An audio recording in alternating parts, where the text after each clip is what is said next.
It's Patrick with SDS. We got John behind the camera there, and I'm going to show this wheel swap for the Mark V module. So on the prototype Mark Vs, you'd have to remove both of the wheel mounts to swap the wheel, but we've changed the design for the production version, so you only have to remove wheel mount A. So we'll start by removing this screw through the center of the wheel, and then these two screws on wheel mount A.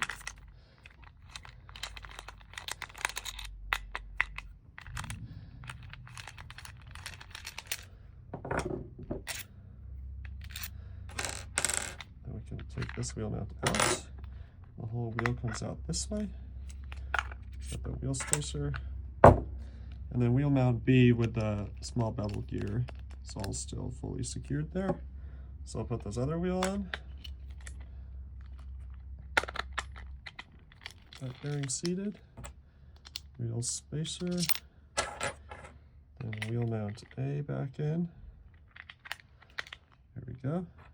Get these screws started.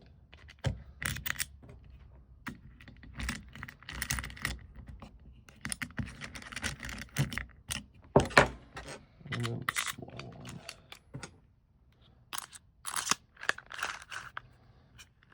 Just tighten everything. Yep, and that's the wheel swap.